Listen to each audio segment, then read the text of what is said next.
जय श्री राम मित्रों। अब ये कलयुग चालू है और हम लोगों को, अधिकांश लोगों को यही मालूम है कि इस कलयुग के अंदर मैं कली का अवतार हूंगा। भगवान श्री कृष्ण कली का अवतार लेंगे और उद्धार करेंगे पूरे ब्रह्मांड का, पूरे पृथ्वी का। तो क्या इस कलयुग में किसी भी भगवान ने अभी तक अवतार नहीं लिया क्या? तो आज के वीडियो में हम देखने वाले इस कलयुग के अंदर में भगवान कृष्ण और भगवान शिव के अवतार के बारे में और अन्य कुछ भगवान हैं उनके भी अवतार के बारे में हम आज के वीडियो में देखने वाले। और ये अवतार बहुत पहले नहीं हुए, आज से 800-900 साल पहले, यानी 11वीं सदी 12वीं सदी के बीच में ही ये अवतार हुए थे।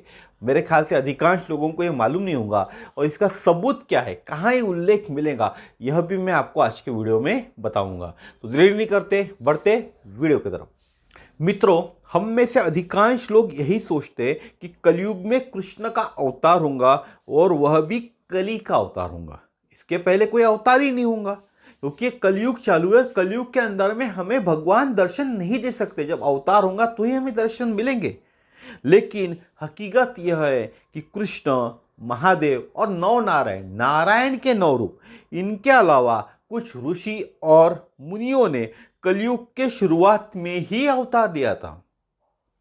कलयुग की शुरुआत में, यानी एक बात करूं 5000 साल कलयुग के हो गए तो 11वीं सदी के अंदर में, आज से 11वीं सदी में या 12वीं सदी, 11वीं से 12वीं सदी के पीछे कुछ भगवानों के अवतार हुए थे।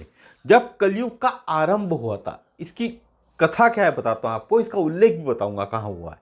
जब कलयुग का आरंभ हुआ था तब लक्ष्मीकांत यानी भगवान श्री कृष्ण ने नव नारायण को द्वारका बुलाया। द्वारका के वो राजा थे। लक्ष्मीकांत यानी श्री कृष्ण स्वर्ण सिंहासन पर विराजमान थे और उनके करीब उनके सखा, उनके मित्र उद्धव भी थे।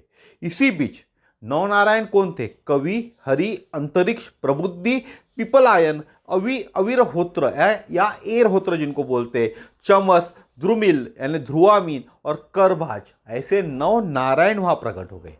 भगवान श्री कृष्ण ने उनको बड़े प्यार से गले लगाया और बड़े प्यार से स्वर्ण सिंहासन पर बिठाकर षोडोपचार पूजा की। किनकी? उन 9 नारायण की। किसने की? भगवान श्री कृष्ण ने। भगवान श्री कृष्ण के 9 नारायण अवतार है, लेकिन उन 9 नारायण की पूजा किसने की? भगवान श्री कृष्ण ने की।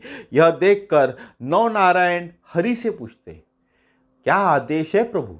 क्या पूछते? हरि यानी भगवान श्री कृष्ण से पूछते, क्या आदेश है प्रभु? हरि ने उनसे कहा, हम सब एक साथ कलयुग में अवतार लेंगे। हम सब एक साथ कलयुग में अवतार लेंगे। यह सुनकर 9 नारायण बोले, प्रभु लेकिन किस नाम से अवतार लेंगे, यह तो बताइए। आप सभी लोग अवतार लेकर, क्या कहते प्रभु उन 9 नारायण को, आप सभी लोग अवतार लेकर संप्रदाय स्थापित करो और लोगों को दीक्षा और उपदेश करो, यानी एक संप्रदाय की स्थापना करो और जो भी लोग उस धरती पर रहते कलयुग में उनको दीक्षा और उपदेश दो, ताकि कली का प्रभाव कम हो, लोग भगवान के नाम स्मरण करें। और यह मन में मत लाए कि आप ही को क्यों अवतार लेना है, आपके साथ बहुत से और मंडली भी मृत्यु लोक में अवतार लेंगे। तो भगवान श्री राम, श्री हरि क्या कहते हैं 9 नारायण को? भगवान वाल्मीकि तुलसीदास बनेंगे। जिन्होंने रामायण लिखा वाल्मीकि ने, वही तुलसीदास बनेंगे और तुलसीदास ने भी इसी कलयुग के अंदर में दोबारा रामायण लिखी है। शुकमुनि, जो शुकमुनि थे वह कबीर बनेंगे। आपने देखा होगा शुकमुनि कौन थे? जिन्होंने भागवत पुराण के मुख्य कथाकार थे। भागवत पुराण का अधिकांश भाग शुकमुनि द्वारा राजा परीक्षित को उनके अंतिम दिनों में सुनाई गई कहानी से संबंधित है। तो जो शुकमुनि थे वो कौन बने? कबीर बने। कबीर भी तो राम जी के भजन गाते थे ना। उसके बाद व्यास मुनि, जयदेव बनेंगे।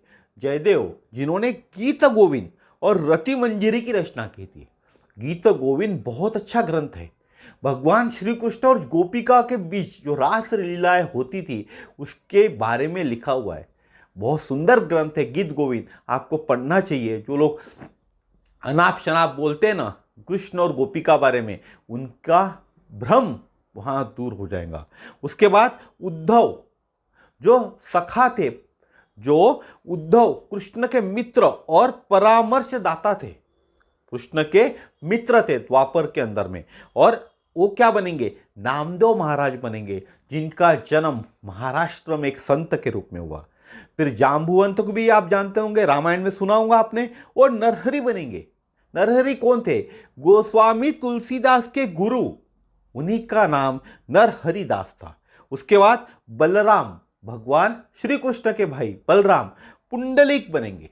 पुंडलिक वरदे हारी विठल, आपने सुना होगा ना पुंडलिक के बारे में, तो वह पुंडलिक बनेंगे, जिनकी अपार श्रद्धा थी विठल के ऊपर, विठल भगवान के ऊपर में अपार श्रद्धा थी, और अपने माता पिता की सेवा करने के लिए उन्होंने एक ईंटा फेंकी थी जिसके ऊपर विठल भगवान खड़े हो गए थे। और वैसी ही मूर्ति है आज बात करूं मैं पांडुरंग महाराज की, और वैसी ही मूर्ति का हम दर्शन करते हैं।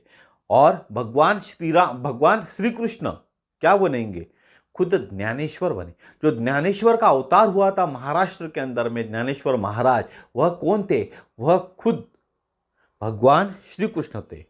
कैलाशपति शंकर, देवों के देव महादेव निवृत्तिनाथ बनेंगे। कौन कह रहा है, भगवान श्री कृष्ण ही कह रहे हैं नवनाथों से। निवृत्तिनाथ कौन थे, ज्ञानेश्वर महाराज के गुरु, ज्ञानेश्वर महाराज के बड़े भाई और कैलाशपति शंकर का अवतार थे। ब्रह्मदेव सोपान देव बनेंगे, ज्ञानेश्वर के छोटे भाई। आदि माया मुक्ताबाई बनेंगी, ज्ञानेश्वर की छोटी बहन, ज्ञानेश्वर महाराज की छोटी बहन। उसके बाद हनुमान रामदास स्वामी बनेंगे, जिन्होंने अलग अलग जगह राम मंदिर और हनुमान मंदिर की स्थापना की, वह रामदास स्वामी बने। कौन बने, हनुमान बने। कुब्जा के बारे में आपने रामायण में सुना होगा, वह कौन बनेंगी, जनाबाई। जनाबाई भी एक संत थी। और नवनारायण कौन बनेंगे, जो नवनारायण को यह बता रहे थे भगवान श्री कृष्ण, वह नवनाथ बनेंगे। अब सवाल यह उठता है कि मनुष्य जन्म जब लेना है तो वीर्य लगेगा, बिना वीर्य के, बिना मिलन के मनुष्य जन्म तो संभव नहीं है। तो उस पर कृष्ण ने कहा, ब्रह्मदेव के वीर्य से 88,000 ऋषियों का जन्म हुआ। उस वीर्य का कुछ भाग अलग अलग जगह गिरा, उनमें से 3 भाग यमुना में गिरा। यह वीर्य अलग अलग जगह संग्रहित है, और उसी वीर्य से नवनाथों का जन्म होगा। आपने देखा होगा मच्छिंद्रनाथ जी का जन्म मछली के पेट से हुआ था, क्योंकि वह जो वीर्य कहीं संग्रहित था वो मछली के पेट में था। ऐसे ही इन नवनाथों का जो जन्म हुआ अलग अलग जहां संग्रहित वीर्य था उनमें से ही हुआ था। तो अब देखते नवनारायण किसके अवतार है, यानी जो नव नारायण है उन्होंने कौन से अवतार लिए।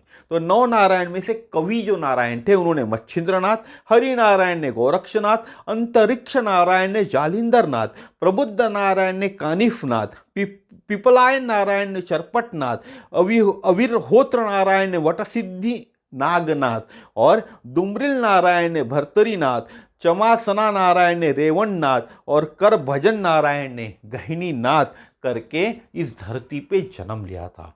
तो ऐसा नहीं है कि इस कलयुग के अंदर में भगवान का अवतार नहीं हुआ, हम जानते नहीं है, हम इसको समझ नहीं पाए। और आपने देखा होगा ज्ञानेश्वर महाराज हो गए, निवृत्तिनाथ हो गए, नामदेव महाराज हो गए, कबीर हो गए, यहाँ तक कि तुलसीदास जी हो गए, संत नामदेव महाराज हो गए, रामदास स्वामी हो गए, इन लोगों को कितने कष्ट भुगतने पड़े। और जो नवनाथ, जो नारायण नव नारायण थे, उन्होंने नवनाथ का अवतार लिया था, उनको भी कितने कष्ट भुगतने पड़े। तो इस धरती पे जब कोई मनुष्य जन्म लेकर आता है तो उसे सब कुछ सहन करना पड़ता है जो हम सहन करते। और उन्हीं से उनका काम क्या था, जब भगवान ने इस धरती पे जन्म लिया, इस कलयुग के अंदर में जन्म लिया, तो उनका काम क्या था कि लोगों के मन के अंदर में भगवान की उपासना करने की विधि बताए। उन्होंने भजन कीर्तन, इस बात करूँ मैं, अभी जो हम कलयुग में रह रहे, तो सिर्फ नामस्मरण बताया। आपने जितने भी साधु संतों को देखा होगा, हर किसी ने नामस्मरण बताया। आप देखो ज्ञानेश्वर महाराज जिन्होंने ज्ञानेश्वरी लिखे और गीता गीता किसने बताई थी? भगवान श्री कृष्ण ने अर्जुन को गीता बताई थी ना। और जब कलयुग में भगवान श्री कृष्ण ने ज्ञानेश्वर का अवतार लिया तो उसी गीता को, जो संस्कृत में गीता आती है, हर किसी को समझ में आए, इस कलयुग में मानवों को समझ में आए, इसीलिए उसको मराठी भाषा में लिखा। और वो किसने लिखा? ज्ञानेश्वर महाराज ने। ज्ञानेश्वर महाराज ने उस गीता को ही ज्ञानेश्वरी के रूप में लोगों के सामने लेकर आए। तुलसीदास जी के बारे में बताया मैंने आपको। तुलसीदास जी ने रामचरितमानस की रचना की।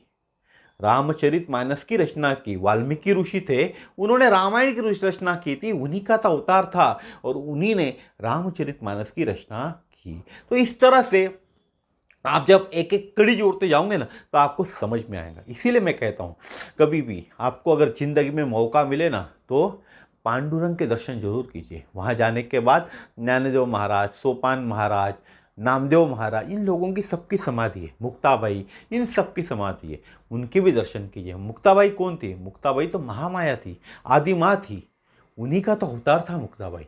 तो दोस्तों, अब इसका उल्लेख आपको कहाँ मिलेगा? इसका उल्लेख आपको मिलेगा नवनाथ महाराज की जो पोथी होती है, जो ग्रंथ होता है, उस ग्रंथ के अंदर में एक अध्याय के अंदर में यह सब उल्लेख मिलेगा कि नवनारायण कब अवतार लेंगे और नवनारायण के साथ में कौन से लोग इस धरती में कलयुग में अवतार लेंगे। तो दोस्तों, आपको उसके लिए नवनाथ महाराज की पोथी पढ़नी पड़ेगी, तो ही आपको इसका उत्तर मिलेगा। तो दोस्तों, आज का वीडियो यहीं तक था। ज़्यादा से ज़्यादा लोगों को ये जानकारी शेयर कीजिए, क्योंकि भगवान का अवतार तो होता है, हम ही होता है। हम इस जगत में जहाँ हम रह रहे हैं, इस कलयुग के अंदर में, इन्हीं में से किसी के घर में होता है, लेकिन हम उनको पहचान नहीं पाते। आज के महाराज आप देखते होंगे कि पैसे के पीछे भाग रहे हैं, लेकिन जब ज्ञानेश्वर महाराज थे, नामदेव महाराज थे, सोपान देव थे, निवृत्तिनाथ महाराज थे, कबीर थे, या रामदास स्वामी थे, इन लोगों ने कभी पैसे के पीछे तो नहीं भागे ना। इनको जीवन में बहुत बड़ा संघर्ष हुआ है, बहुत बड़ा संघर्ष झेलना पड़ा। लेकिन आज के जो बड़े बड़े, बात करूँ मैं, बहुत बड़े बड़े साधु संत है, वो पैसे के पीछे भागते। इन लोगों ने कभी पैसे के पीछे नहीं भागा। लोगों में जा जाकर हरि नाम कैसे लेना, कीर्तन भजन के माध्यम से नाम जप का महत्व बताया, और इस कलयुग के अंदर में नाम जप ही सबसे महत्वपूर्ण है। तो दोस्तों, आज का वीडियो यहीं तक था। कल फिर मिलेंगे इस तरह के नए वीडियो में, नए विषय के साथ। जय श्री राम।